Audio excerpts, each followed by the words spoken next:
அதனாலதான் ரசூலுல்லாஹி ஸல்லல்லாஹு அலைஹி வஸல்லம் 3 நாள் மட்டும்தான் நீ பேசாம இருக்க முடியும். 4வது நாள் ஆட்டோமேட்டிக்கா போய் சலாம் சொல்லிடணும். சலாம் சொல்வதில் யார் முந்தியவரோ அவரே சிறந்தவர் என்று பெருமானார் ஸல்லல்லாஹு அலைஹி வஸல்லம். ஸ்பெயின் இஸ்லாமியத்தின் மிகச்சிறந்த கோட்டையாக ஒரு காலத்தில் இருந்தது. பல மஸ்ஜிதுகளும் முஸ்லிம்கள், பெருவாரியான முஸ்லிம்களும் வாழ்ந்த ஒரு அற்புதமான இஸ்லாமிய பெரும் பூமி. அளவிலா கருணையும் நிகரற்ற அன்புடையவனுமாகிய எல்லாம் வல்ல அல்லாஹ்வின் திருப்பெயரை கொண்டு ஆரம்பம் செய்கின்றேன். அகில உலக அருட்பெரும் ஜோதி கண்மணி முஹம்மது ரசூலுல்லாஹி ஸல்லல்லாஹு அலைஹி வஸல்லம் அன்னாரின் மீதும், அன்னாரை பின்பற்றிய உத்தம சத்திய சஹாபாக்கள், தாபியின்கள், தபா தாபியின்கள், நல்லோர்கள், நாதாக்கள், நம் அனைவரின் மீதும் எல்லாம் வல்ல அல்லாஹ்வின் ஈடு இணை இல்லாத அன்பும் அவருடைய கருணையும் உண்டாவதாக. கண்ணியத்திற்குரியவர்களே, சமூகத்தின் பலம் என்பது ஒற்றுமையில் தான் இருக்கிறது. குடும்பத்தின் பலம் என்பது ஒற்றுமையில் தான் இருக்கிறது. பிள்ளைகளின் நல்ல ஒழுக்க விழுமியங்கள், அவங்களுடைய சரியான சீரான பாதை கணவன் மனைவியினுடைய ஒற்றுமையில் தான் இருக்கிறது. நீ நல்லா பார்த்தீங்கன்னு சொன்னா, உலகத்தின் வாழ்க்கையில அல்லாஹு தாலா ஒற்றுமையை பேஸ் பண்ணி தான் நிறைய விஷயங்களை அல்லாஹ் அமைத்திருக்கிறார். ஹஜ்ஜு பல மக்களுடைய கலவைதான் ஹஜ்ஜு. இமாம் ஜமாத் தொழுகை பல மக்களுடைய கலவைதான் இமாம் ஜமாத் தொழுகை. ஜக்காத்து முறையான முறையிலே அல்லாஹ்வுடைய மார்க்க கடமையை நிறைவேற்றுவதற்கு ஏழைகள் என்ற மக்களை நாடி சென்றோ அல்லது அவர்கள் வந்து இவர்களை தேடி மொத்தத்தில் 2 உள்ளமும் கலப்பதற்குண்டான ஒரு அஸ்திவாரமாக, பாலமாக ஜக்காத் இருந்து கொண்டிருக்கிறது. இப்படி சொல்லிக்கொண்டே இருக்கலாம். எல்லா அமல்களுமே ஒற்றுமையை பேசிக்காக வைத்துதான் அமைக்கப்பட்டிருக்கிறது. அதனால்தான் ரசூல் சொல்வார்கள், தனித்து தொழுபவனுக்கு 1 நன்மையையும் இமாம் ஜமாத்தில் தொழுபவனுக்கு 27 மடங்கு நன்மையும் அல்லாஹ் தருகிறான். அதே போல ஜமாத்தாக இருப்பவனை எந்த காலத்திலும் ஷைத்தான் தீண்டுவதில்லை. தனித்து இருக்கக்கூடிய ஆட்டை தான் ஓனாய் வேட்டையாடுகிறது. நான் ஓனாய் என்று சொல்லது ஷைத்தானே என்று பெருமானார் ஸல்லல்லாஹு அலைஹி வஸல்லம் அவர்கள் சொன்னாங்க. அப்ப தனித்து போயிட்டோன்னு சொன்னா, மனதால பிரிஞ்சிட்டோன்னு சொன்னா, அடுத்த விருந்தாளியாக ஷைத்தான் இவனை ஆக்கிரமித்து விடுகிறான். வாழ்க்கையில இவனை தரிகட்ட நெறிகட்ட பாதையில் கொண்டு செல்வதற்கு அந்த வேற்றுமையை பெரிய பலமான ஒரு ஆயுதமாக பயன்படுத்துகிறார். அந்த மாதிரி உள்ள ஒரு ஒற்றுமையை பற்றி தான் அல்லாஹ் சொல்லக்கூடிய வசனத்தை கடந்த சில நாட்களுக்கு முன்பு ஃபஜ்ர் தொழுகையில் ஓதப்பட்டது. வஅத்தஸிமு பிஹப்லில்லாஹி ஜமீஆ. ஈமான் கொண்ட மக்களே, அல்லாஹ்வுடைய வேதம் என்ற அந்த கயிற்றை பற்றி பிடித்துக் கொள்ளுங்கள். வலா தஃபர்ரகு, எந்த காலத்திலும் பிரிஞ்சிடாதீங்க. இது குன்தும் அஅதாஅன் ஃபஅல்லஃப பைன குலூபிக்கும், ஏற்கனவே பிரிஞ்சு போயிருந்த உங்களுடைய உள்ளங்களை அந்த ரப்புல் ஆலமீன் தான் உல்ஃபத் என்ற அன்பினால் இணைத்தான். நீங்கள் காலையில் ஆன உடனே ஒரு சகோதரர்களைப் போல மாறிவிட்டீர்கள், அந்த உள்ளம் இணைக்கப்பட்டதன் காரணமாக. இந்த ஆயத்தின் இறங்கிய பின்னணி அப்படின்னு பாத்தீங்கன்னா, பெருமானார் ஸல்லல்லாஹு அலைஹி வஸல்லம் அவர்கள் ஒரு இடத்துக்கு ஆஜராகிறாங்கன்னு சொன்னா, அந்த இடத்துல 2 விஷயங்களை பெருமானார் ஸல்லல்லாஹு அலைஹி வஸல்லம் செய்யாம அந்த இடத்தை விட்டு நகர மாட்டாங்க. ஒன்று பள்ளியை உருவாக்குவது, இன்னொன்று உள்ளங்களை இணைத்து அவர்களுக்கு மத்தியில் சமூக பலத்தை, ஒற்றுமையை உருவாக்குவது. இந்த 2ஐயும் தான் பெருமானார் ஸல்லல்லாஹு அலைஹி வஸல்லம் பெரும்பாலும் என்ன செய்வாங்கன்னா பண்ணுவாங்க. ஒரு இடத்துல பள்ளியை நிறுவுவாங்க, பள்ளியை நிறுவிட்டு அங்க மக்களை வரவழைப்பாங்க, வரவழைத்து அத்தனை பேருடைய உள்ளத்தையும் ஒன்றிணைய செஞ்சிருவாங்க. அல்லாஹ்வுடைய பெரிய ஃபர்ல் இது. வஅத்தஸிமு பிஹப்லில்லாஹி ஜமீஆன் அல்லாஹ் சொல்லக்கூடிய ஒற்றுமை என்றும் கயிற்றை பற்றி பிடிங்கள் அப்படின்றது நீங்க தொழுவுங்க, நோன்பு செய்யுங்க, ஜகாத்தை கொடுங்க, தர்மம் பண்ணுங்க, இப்படிலாம் நடந்துக்கிறதுன்னு சொல்லி ஷரியத் இருக்கிறதே, அந்த ஷரியத்தினுடைய பிரதானமானதே ஒற்றுமை தான். ஷரியத்தினாலே ஒரு கோட்பாடு, அந்த கோட்பாட்டின் ஒட்டுமொத்த கலவை பலதரப்பட்ட மனிதர்கள். அப்ப ஒற்றுமையை தவிர்த்து விட்டு நாம பிரிந்து போய் கிடந்தோம்னு சொன்னா, நீ யாரு, நான் யாரு, நீ பெரியவனா, நான் பெரியவனா, நீ தௌஹீத் ஜமாத்து, நீ தப்லீக் ஜமாத்து, நீ அகில இந்திய தப்லீக் ஜமாத்து, நீ அகில இந்திய தௌஹீத் ஜமாத்து, நான் பக்கா சுன்னத்துல் ஜமாத்து, இப்படி எக்ஸெட்ரா சொல்லிக்கொண்டே இருக்கலாம். நம்மள மட்டும் பல கிளைகள் இருக்கிறது. கோட்பாடுகள், கொள்கைகள் வித்தியாசப்படுறதுனால தப்பில்லை. எனக்கு பிடிச்சது உங்களுக்கு பிடிக்காம போகலாம், உங்களுக்கு பிடிச்சது எனக்கு பிடிக்காம போகலாம். ஆனா நம்மள அனைவருமே நஹ்னு முஸ்லிமூன், நாம் எல்லாம் முஸ்லிம்கள் அப்படின்றத மறந்துடக்கூடாது, வெறுத்துடக்கூடாது. கொள்கையில மோதலாம், நீ இப்படி இருக்கிறப்பா, இது சரியில்லைப்பா, இப்படி மாத்திக்கோ. இல்ல நான் எனக்கு இது பிடிச்சிருக்கு, சரி போ, இருந்துட்டு போ. ஆனா நீ முஸ்லிமே இல்லைன்னு சொல்லி வாதிடுவதும் அவர்களை பகமை உணர்வோடு பார்ப்பதும் எந்த காலத்தில் அனுமதிக்கப்பட்டது சகோதரர்களே? எந்த காலத்திலும் அனுமதிக்கப்படாது. பெருமானார் ஸல்லல்லாஹு அலைஹி வஸல்லம் அவர்களுடைய அருமையான தோழர் அபூ ஹுரைரா ரலியல்லாஹு, கடுமையான கஷ்டமும் நஷ்டமும் உள்ளவர். ஆரம்ப நேரத்துல மறதி நோய், எதையுமே நினைவில் வைத்துக் கொள்ள முடியாத அளவுக்கு பலகீனம், அதையெல்லாம் நிவர்த்தி பண்ண பெருமானார் ஸல்லல்லாஹு அலைஹி வஸல்லம் அவர் வறுமை போகிறதுக்கு ஒரு சின்ன ஆபத் பாந்தவனா என்ன பண்ணாங்கண்டா, ஒரு பை ஒண்ணு கொடுத்தாங்க. ஒரு பை ஒண்ணை கொடுத்து, அபூ ஹுரைரா இது கட்டப்பட்டிருக்குது, இதை நீ எப்பமெல்லாம் உனக்கு பசி ஏற்பட்டு அல்லது மற்றவங்களுக்கு கொடுக்கணும்னு சொல்லிட்டு நாடுறியோ அப்ப இந்த பைய பிஸ்மில்லான்னு சொல்லி அவிழ்த்து அது உள்ள கை விட்டு என்ன செய், எல்லாத்துக்கும் மக்களுக்கும் கொடு, நீ சாப்பிடுன்னு சொல்லிட்டு சொன்னாங்க. பேரித்தம்பழங்கள் குவியல் குவியலாக அந்த பையிலிருந்து வந்துச்சு. சொன்னாங்க, எந்த காரணத்தை கொண்டு அந்த பைய மட்டும் திறந்து இப்படி உள்ள பாத்துறாத அப்படின்னாங்க. நீங்க கேட்கலாம், ஏன் இது என்ன அப்படின்னு சொல்லிட்டு.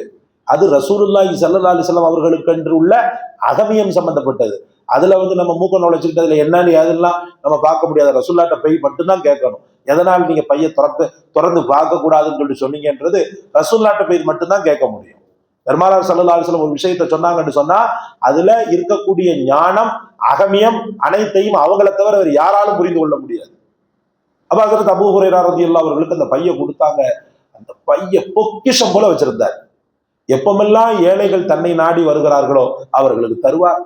தன் குடும்ப தேவைகளுக்கு தேவையான பேரித்தம்பளங்களை அதிலிருந்து எடுத்துக்கொள்வார். பிஸ்மில்லான்ற ஒத்த வார்த்தை தான் சொல்வாரு, எல்லாத்தையுமே பண்ணிடுவார்.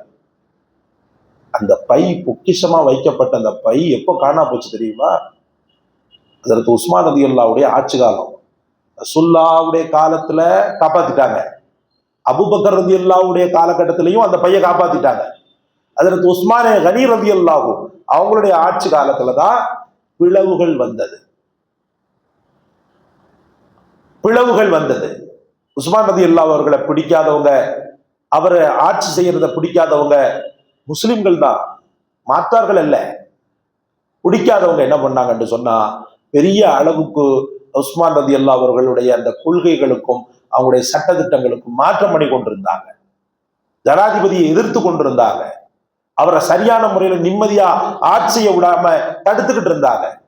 முத்தி போய் அதற்கு உஸ்மான் ரலியல்லாஹு அவர்களே கொன்னுட்டாங்க. பாவி, அதற்கு உஸ்மான் ரலியல்லாஹு அவர்களே என்ன பண்ணிட்டாங்க? கொன்னுட்டாங்க. முஸ்லிம்கள் தான் கொன்னது, மாற்றார்கள் அல்ல.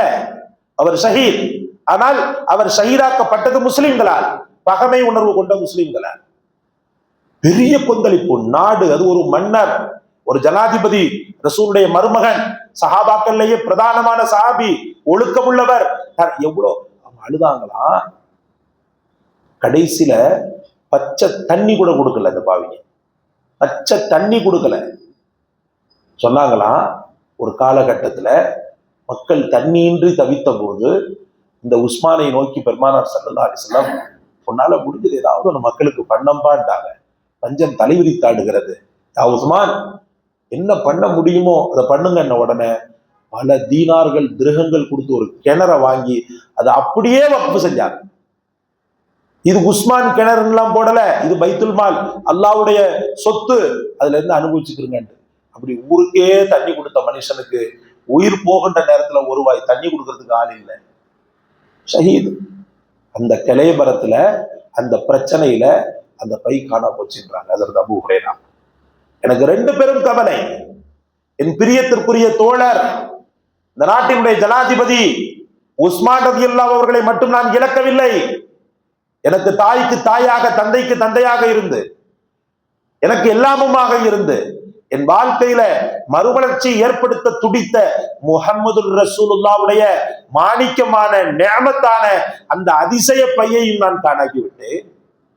இதுக்கெல்லாம் காரணம் மக்களின் பகமை தான், அந்த சச்சரவு தான், அந்த சண்டை தான், மனக்கோணல்கள் தான். வேற்றுமை ஏற்பட்டது பெருசு இல்ல, அந்த வேற்றுமையில பல நியமத்துக்களை தீனுல் இஸ்லாம் இழந்திருக்கிறது சகோதரர்களே. சண்டை பிடிச்சிட்டா 3 நாளைக்கு மேல இருக்க முடியாது. எனக்கு அவருக்கு மனஸ்தாபம். பேசிக்கிட்டு இருந்தவர் திடீர்னு பேசல, நான் என்ன ஒண்ணு சொல்ல, அவருக்கு ஏதோ ஒண்ணு புரிய, 3 நாள் பேசாம இருக்கிறாரு. 4வது நாள் பேசிடணும் யாராவது, சலாம் அலைக்கும் அலைக்கும் சலாம். தொடர்ந்து நான் பேசாம இருந்தேன்னு சொன்னா, அந்த நிலையிலேயே வஃபாத் ஆயிட்டேன்னு சொன்னா, தஹல நாருண்டாங்க ரசூலுல்லாஹ், அவன் நரகத்தில் நுழைகிறான்னாங்க. பேசாம இருக்கிறதுல என்ன பெரிய இது ஒன்றும் பெரிய பாவமா? ஆனாலும் வேற்றுமையை ஏற்படுவதற்கு அவன் வழிவகுத்து விட்டான். இஸ்லாத்தினுடைய மிகச்சிறந்த கோட்டை ஒற்றுமையை கலைத்து விட்டான். அவன் ஒருத்தன் பிரிவா இருக்கிறான்னு சொல்லல, அவன் நிறைய பேர் கூட இப்படி இருப்பான். ஒருத்தரை பிடிக்கலன்னு சொல்லிட்டு பேசாம இருக்கிறான்னு வச்சுக்கிறேங்க. இந்த தன்மை உள்ளவன் நிறைய பேரோடு பகமை பாராட்டுவான். அதனாலதான் ரசூலுல்லாஹி ஸல்லல்லாஹு அலைஹி வஸல்லம் 3 நாள் மட்டும்தான் நீ பேசாம இருக்க முடியும். 4வது நாள் ஆட்டோமேட்டிக்கா போய் சலாம் சொல்லிடணும். சலாம் சொல்வதில் யார் முந்தியவரோ அவரே சிறந்தவர் என்று பெருமானார் ஸல்லல்லாஹு அலைஹி வஸல்லம். ஸ்பெயின் இஸ்லாமியத்தின் மிகச்சிறந்த கோட்டையாக ஒரு காலத்தில் இருந்தது. பல மஸ்ஜிதுகளும் முஸ்லிம்கள், பெருவாரியான முஸ்லிம்களும் வாழ்ந்த ஒரு அற்புதமான இஸ்லாமிய பெரும் பூமி. அந்த ஸ்பெயின்ல இருக்கக்கூடிய ஒரு நாடு தான் உந்துலிஸ். உந்துலிஸ் அப்படிப்பட்ட ஒரு நாடு, பசுமையான ஒரு நாடு, மக்கள் ரொம்பவும் சந்தோஷமாக வாழ்ந்த ஒரு நாடு உந்துலிஸ். இப்ப நீங்க மேப்பை பார்த்தீங்கன்னு சொன்னா உந்துலிஸ் என்ற நாடே கிடையாது. இது போக்களிச்சு போனதுக்கு யாரு காரணம்? அவங்களே தான் காரணம், வேற யாருமே இல்லை. இந்த உந்துலிஸ் காணா பொருளாக மாறியதற்கு மக்களின் வேற்றுமை தான் காரணம் என்று எழுதுகிறார்கள். எப்படி வேற்றுமை வந்து தெரியுமா? அல்லாஹ் பாதுகாக்கணும். சூரத்துல் கஹ்ஃப் ஒண்ணு இறங்கிச்சு. சூரத்துல் கஹ்ஃப் இறங்கிச்சு இல்லையா? அந்த சூரா கஹ்ஃப்ல அல்லாஹ் ரப்பல் ஆலமீன் குகைவாசிகளை பற்றி பேசுவான். தலாசத்துன் ராபியுஹும் கல்புஹும் ஹம்சத்துன் சாதிசுஹும் கல்புஹும் ரஜ்மம் பில் கைப் அஸ்ஸபாத்துன் சாமினுஹும் கல்புஹும் குர்ரப்பி ஆலமு பிஇத்தஹிம் மா யாலமுஹும் இல்லா கலீல் அப்படின்னு சொல்லிட்டு அவங்கள பத்தி சில வார்த்தைகளை பேசுவான். இந்த குகைவாசிகளை வாசலில் காப்பாளராக இருந்து காத்தது ஒரு நாய். ஒரு நாய் அப்படியே வெளியில போய் படுத்து கிடந்துச்சு. அதனாலதான் ரசூல் சொல்லுவாங்க, குகைவாசிகளை பாதுகாக்கக்கூடிய பொறுப்பை அந்த நாய் இந்த உலகத்தில் எடுத்துக்கொண்டதற்காக ஆகிரத்துல சொர்க்கத்தில் நுழையக்கூடிய அந்த நபர்களோடு இந்த நாயையும் அல்லாஹ் தஆலா நுழைய வைக்கிறான் என்பது ஹதீஸ். அந்த நாய்க்கு கூட கித்துமீரா ஏதோ ஒரு பேர், கித்துமீர்னு நினைக்கிறேன். இந்த நாய் ஒரு பிரபலியமான குகைவாசிகளில் ஒரு பிரதானமான ஒரு பெரும் அடையாளம். இதுல மக்கள் எப்படி புத்தி போகுது பாருங்க. அந்த நாய் என்ன கலருன்னு சொல்லிட்டு கேட்டான். அங்க பள்ளி இமாம் பயான் செய்து கொண்டிருக்கிறார். அந்த மக்களுடைய தியாகத்தை பேசி கொண்டிருக்கிறார். அந்துலிஸ்ல உள்ள பிரபலியமான பள்ளியினுடைய இமாம். அவர்கிட்ட போய் நீங்க எல்லாம் சொல்றீங்க, அந்த நாய் என்ன கலரு அப்படின்னு சொல்லிட்டு கேட்கிறான். இன்னொரு பகுதியினர் அது என்ன கலரு, செங்கலரா தான் இருக்கும், நாய்கள் பெரும்பாலும் செந்நிறத்தில் தானே இருக்கிறது அப்படின்னு அவன் ஒண்ணு சொல்ல. ஏன் கருப்பு நிறத்துல இருக்காதா? எப்படி சண்டை வருது பாருங்க, சில்லறத்தனமான சண்டை. கருப்பு நிறத்தில் இருக்காதா? இன்னொருத்த வெள்ளை நிறத்தில் இருக்காதா? அப்படி கலேபரமாயி பிரச்சனையாகி ஒரு சாதாரணமான விஷயத்துல பெரிய அளவுக்கு கருத்து வேறுபாடாகி அந்த உந்துலிஸ் இந்த மாதிரி சின்ன சின்ன விஷயங்களுக்கு சண்டை போட்டு பகமை பாராட்டி கடைசியில இப்ப நீங்க பாத்தீங்கன்னா உந்துலிஸே கிடையாது. ஸ்பெயினோட மொத்தமா வாரி சுருட்டி ஸ்பெயின் தான் இருக்கும். உந்துலிஸ் என்ற தனி நாடே கிடையாது. ஆக்சுவலா அது ஒரு தனி நாடு அப்படின்னு சொல்றாங்க உலமாக்கள். அப்ப பகமை என்பது மோசமான ஒன்று. குடும்பத்தில் கணவன் மனைவி பகமையாக இருக்கிற பட்சத்தில் பிள்ளைகளுடைய வாழ்க்கை நாசமுத்து போகும். எத்தனை பிள்ளைகள் தரிகட்ட நெறிகட்ட வாழ்க்கை வாழ்கிறார்கள் தெரியுமா? முழுமையாக குற்றவாளி இந்த பெற்றோர்கள் தான். இவன் ஒரு பக்கம், அவன் ஒரு பக்கம். இந்த பிள்ளைங்க இப்படி பார்த்துட்டு இருக்கும். எனக்கு தெரிஞ்சு ஒரு குடும்பத்தை பார்க்கிறோம், அல்லாஹ் பாதுகாக்கணும், அவங்களுக்கு கூட தெரியும்னு நினைக்கிறேன். காலையில இருந்து ஈவினிங் வரைக்கும் தந்தைகிட்ட இருக்குது. மகரிப் தொழுதுட்டு போன பிறகு, மகரிப் தொழுத பிறகு தாயிட்ட போதுங்க பிள்ளைங்க. அப்புறம் பாத்தீங்கன்னு சொன்னா காலையில இங்க வருது. என்ன வாழ்க்கை இது? என்ன வாழ்க்கை? யாரு எவருன்னா சொல்லணுன்ற அவசியமே இல்லை. நம்ம மஹல்லால ஒரு நபர் ஒரு மாதத்துல கரெக்டா பாத்தீங்கன்னு சொன்னா 3 நாள் தந்தைகிட்ட இருக்குது, மீதி 27 நாள் தாயிட்ட இருக்குது. இப்படி மாறி மாறி மாறி மாறி மாறி மாறி அந்த பிள்ளைகளுடைய கான்செப்ட், அந்த பிள்ளைகளுடைய அந்த போக்கஸ் அல்லாஹ் பாதுகாக்கணும், நிச்சயமாக சரியாக வராது. அப்ப இந்த நிலை எதற்காக ஏற்படுகிறது? ஒற்றுமையின் பலவீனத்தால் ஏற்படுகிறது. உலகத்தின் வாழ்க்கையில அல்லாஹ் பாதுகாக்க வேண்டும். மன சச்சரவுகள் சஞ்சலங்கள் இருப்பது யதார்த்தம். ஆனா சஞ்சலங்களும் சச்சரவுகளும் வாழ்க்கையாக மாறிவிடக் கூடாது. அதுவே பெரிய அபாயமாக ஏற்படுகிறது. அதனால்தான் அல்லாஹ் ரப்பல் ஆலமீன் ஃபஅத்தஸிமு பிஹப்லில்லாஹி ஜமீஆ, அல்லாஹ்வுடைய வேதம் என்ற இந்த கயிற்றை எல்லோரும் சேர்ந்து பற்றி பிடித்துக் கொள்ளுங்கள். வலா தஃபர்ரகு, எந்த காலத்திலும் பிரிந்து விடாதீர்கள் என்று அல்லாஹ் சொல்கிறார். அல்லாஹ் உங்களையும் என்னையும் மனம் போனா மக்களாக, மனம் ஒன்றிய மக்களாக, எந்த காலத்திலும் பிரியாத மக்களாக, கடைசியில் இறுதி ஊர்வலத்தில் நிறைய மக்களை சம்பாதித்து நம் ஜனாசாவில் பெருவாரியான மக்களை அல்லாஹ் ரப்பல் ஆலமீன் கடந்து கொள்ள செய்யக்கூடிய அளவுக்கு நம்முடைய மனதை எல்லோரின் மீதும் ஒற்றுமையாக ஆக்குவானாக.